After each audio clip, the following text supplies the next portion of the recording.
The sun lifted over Kumasi like a brass gong, and Amma balanced a basin of plantains on her head. Her mother, Essie, walked beside her, humming a hymn that braided with the market's clatter.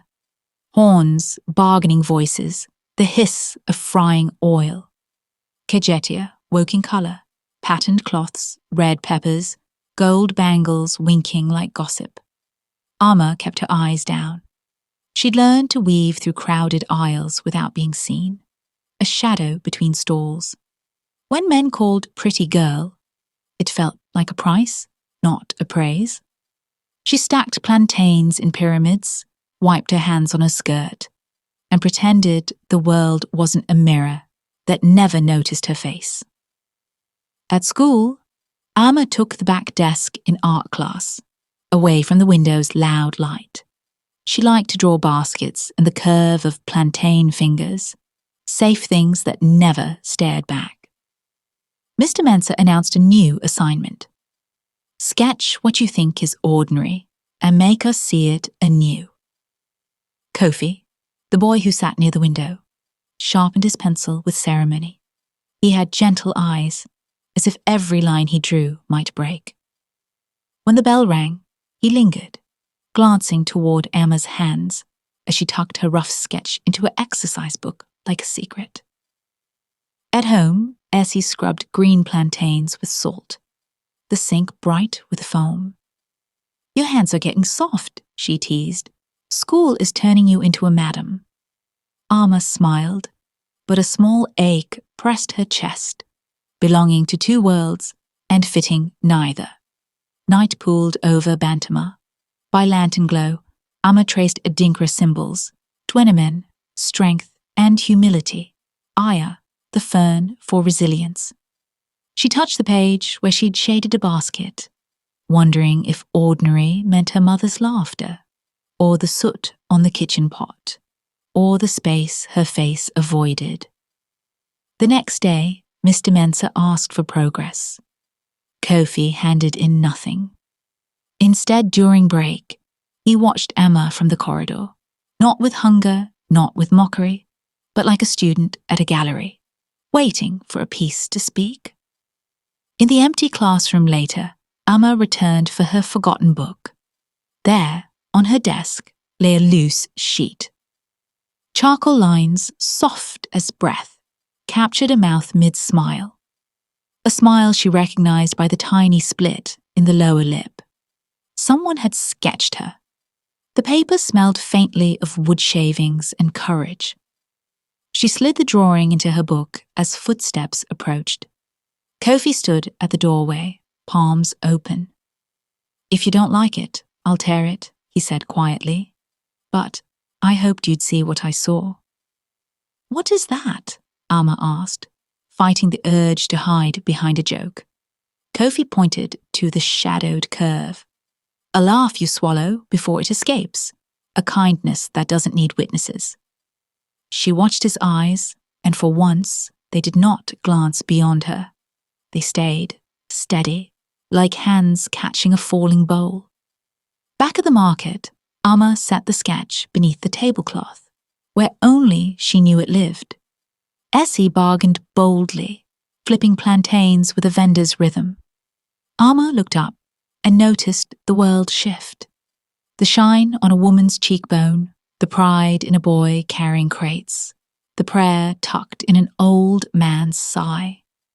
She caught herself smiling, caught that she was the subject of someone seeing. When a customer called "pretty girl," it didn't sting. The word slid off. She had a new name held in charcoal. Not pretty, but a person, complete. Mr. Mensah announced a midterm project, a series in 3 panels. Find your ordinary and make it luminous. Amma's mind leapt to Kejetia. Plantains, hands, smiles. Kofi asked, "Can we collaborate?" The class giggled. Amma shrugged. "If you can carry a basin," she said, teasing. Saturday, Kofi met her at the market in a faded Manchester United jersey. Essie raised an eyebrow, then grinned. "So, artist boy, you'll learn the weight of our gallery." Together they walked the aisles. Kofi sketching hands, Amma noting stories, their steps falling into an easy duet. Under the tin roof, heat drummed like a restless heart. Amma let Kofi try the basin. He wobbled, then steadied, laughter cracking the tension. "It's not just weight," she said. "It's learning the balance before the weight." He repeated it like a proverb, pencil moving faster. They shared roasted ground nuts from a paper cone. Essie told a tale of the first plantain seller in their family, a woman with braids like rope and a voice that could hush thunder. Kofi, listening, sketched Acey's hands, knuckles worn, nails tidy, lines like river maps. School hallways brewed whispers. Kofi's got a muse. "Amma? Since when?" Amma walked through murmurs, as if through harmattan dust. She felt it on her skin, but let it fall. In the bathroom mirror, she studied the dent in her lip, the small scar on her chin, the stubborn curl at her hairline. She did not flinch. At lunch, Kofi slid her a folded paper. A study of her laughing open, unafraid. "Practice?" he said. "I want to get it right." She thought, for once, someone is practicing me. Not possession, not perfection, practice. The word warmed her ribs. They planned the triptych. Panel 1. Essie's stall at dawn. Plantains stacked like small moons, Amma tying cloth around the scales. Panel 2. The basin balanced on Amma's head. City traffic a blur, her stride certain. Panel 3. Amma in class. The market reborn in chalk lines. A blackboard trimmed with adinkra. Mr. Mensah hovered, impressed. "You're telling a story," he said. "Not with captions, but with care." Amma nodded. For the first time, the future felt like something she could draft. Line by line, shadow by shadow. A smile that finally belonged to her. Rain marched in from Adam, drumming stalls into a single heartbeat. Vendors pulled tarps tight. Gutters swelled. Essie fretted over ripening fruit. Amma and Kofi worked under the awning, sketching reflections, market lights, trembling in puddles like shy stars. When a gust threatened their display, Kofi jumped to brace the poles, arm brushing Amma's. She felt a small, ordinary spark. Not fireworks, not a movie kiss, something steadier, like a pilot light. She pressed her palm to the table, the world anchoring to the weight of her own body. On critique day, the classroom buzzed. Some works dazzled, others tried too hard. When their triptych went up, it felt like a doorway opening to warm air. Mr. Mensah spoke softly. "This is respect. You didn't paint over reality, you listened to it." A few classmates clapped. One girl rolled her eyes, another nodded, and Amma realized she could live with both. After class, Kofi carried the panels like a careful secret. "Tea?" he asked. "Only if you take yours with ground nut," she said, laughing with the mouth he'd taught her to see. At home, Auntie Akosua visited with stories that climbed the walls. "Beauty," she declared, sipping Sobolo, "is like plantain.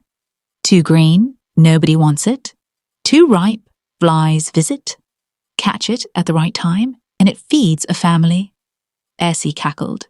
Amma rolled her eyes. Later, Auntie pulled Amma aside. "Let the boy draw you, but draw yourself first. The world can misplace your face if you let it. You must be your own mirror."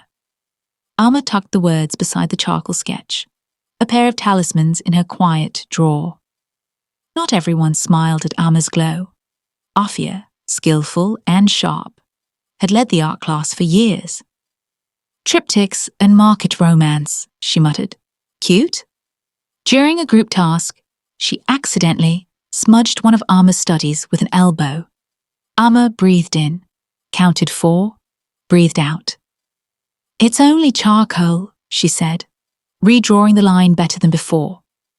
Kofi watched her choose grace without shrinking. Later, he sketched a fern, Aya, on the page's corner. "Resilience," he said. "You wear it well." News rippled through school. A youth arts festival in Accra was accepting entries. Mr. Mensah urged them to submit the triptych. Essie hesitated at the cost of framing and transport. "We sell plantain, not frames," she murmured. Amma touched her mother's wrist. "We sell stories too, Ma. We always have Kofi promise to help." He picked up weekend shifts at his uncle's printing shop. Amma sold extra trays, walking farther, bargaining harder. Each coin felt like a pencil stroke toward a wider canvas. Kofi learned the smell of glue and wood dust at his uncle's shop.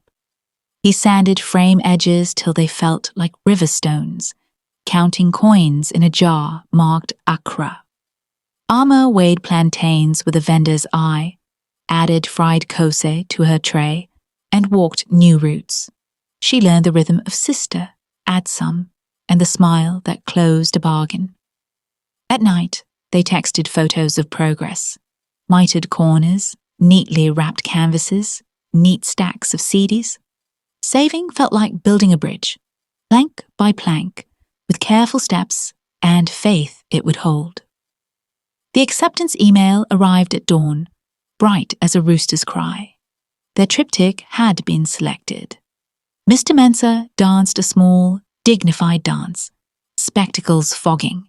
Acey covered her mouth, laughing and crying at once. "Accra," she breathed.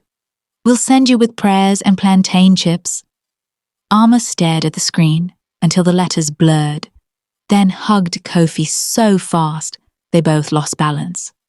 For a heartbeat, she smelled turpentine and rain, and believed the horizon was closer than the map said. Afia cornered Amma after class, brush tucked behind her ear like a dagger. "Don't think Accra will crown you," she warned. "The city eats small-town applause." Amma met her gaze. "Then I'll go as a feast, not a snack." The words surprised them both. Later, Kofi said, "Let her sharpen you, not cut you." He sketched a blade with a fern entwined. Amma pinned it inside her notebook. Reminder that steel can serve a farmer, not just a fighter. Kijetia's chaos had a cousin at the bus station. Hawkers, luggage mountains, babies bright-eyed at dawn. Essie pressed envelopes into Amma's hand, money and a folded scrap of scripture. Kofi's uncle strapped the framed triptych in cardboard armor. Mr. Mensah counted heads like a shepherd. As the bus rolled out, Amma watched Kumasi shrink to memory tiles, tin roofs, palm crowns, the market's heartbeat. She tucked her forehead against the window and whispered, "Let me see myself bravely." Accra was heat over asphalt and the sudden breath of ocean. At Labadi, waves hiccuped shells onto wet sand. Gulls wrote question marks in the air. Kofi drew quick studies of water's muscles. Amma laughed when the foam chased her ankles, then stood still, letting it catch her. "Everything is louder," she said, "even my thoughts." Kofi nodded, shading the curve of her grin. "Good. Let them hear you." The festival space smelled of paint and anticipation. Spotlights turned wood floors into sunlight. Students in black clothes spoke in careful art words: composition, negative space, thematic coherence. When their triptych went up, Amma felt Kijetia breathing under the lights. She touched panel 1 with her eyes, Essie at dawn, and whispered a promise. A judge paused. "Market work?"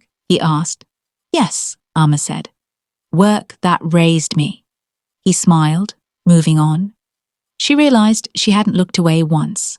They wandered other exhibits, a portrait stitched from sachet water, a sculpture from broken flip-flops, a video of Danforth in traffic ballet.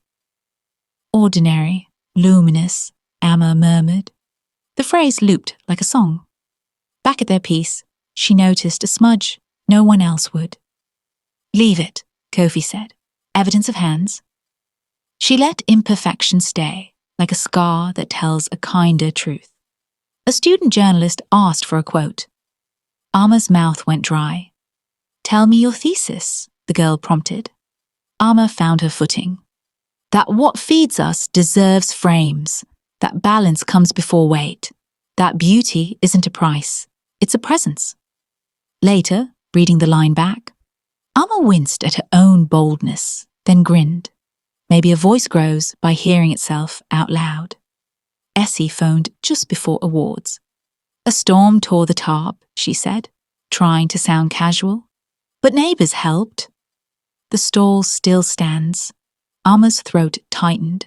She pictured the market dripping, hands lifting together. Win or not, come home safely, Essie added. Alma slipped the phone into her pocket, grounded by the knowledge that pillars waited for her. Some made of wood, some of people. When results were read, their names did not climb the stage. Polite applause for others rang like spoons. Kofi squeezed her hand. We came, he said. We showed.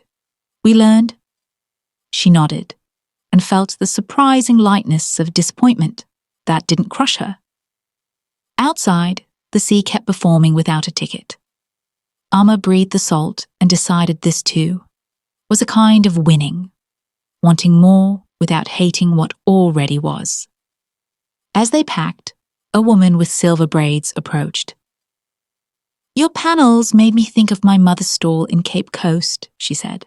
I saw her hands in yours.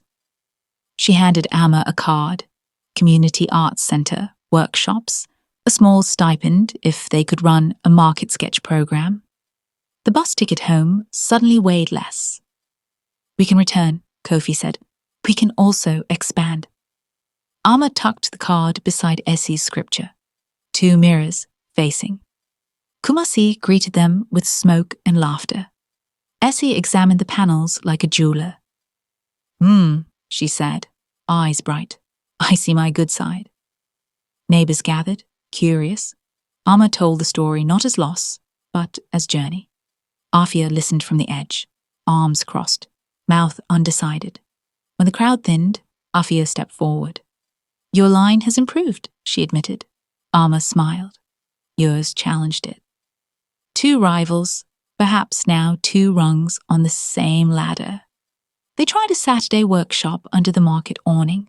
Children arrived with stubby pencils and elastic excitement. Draw what feeds you, Alma told them. Start with hands. Kofi demonstrated shading on a yam seller's palm, turning wrinkles into rivers. Essie paid the children with kosei and compliments. Alma watched a shy girl draw her grandmother's cheek and recognized the hush that falls when a person sees their world differently. Mr. Mensah announced a year-end portfolio. A self-portrait, literal or not. The room groaned. Alma went blank, then brave. She listed what made her: basin, laughter swallowed, Adinkra lessons, storm tarps, Accra lights, salt-wet ankles. She didn't want a face only, she wanted a life. Kofi started his own. Sketchbooks stacked like house bricks. His father's silence, his mother's songs, the classroom window. They agreed to critique each other honestly, even when it stung. Alma painted herself carrying a basin that was also a sky. Inside it, plantains, yes, but also a blackboard, a bus window, a coastline. On her lower lip, the small split glinted like a signature. Below, she wrote in tiny letters, balance before weight. Essie stood behind her, arms folded. Afe, she said softly. You can sell this, or you can keep it. Either way, don't forget to eat. Alma laughed, feeling the frame of her life strengthen. The smile on the canvas answering the one on her face. If you enjoyed this video, please give us a like and don't forget to subscribe for more content.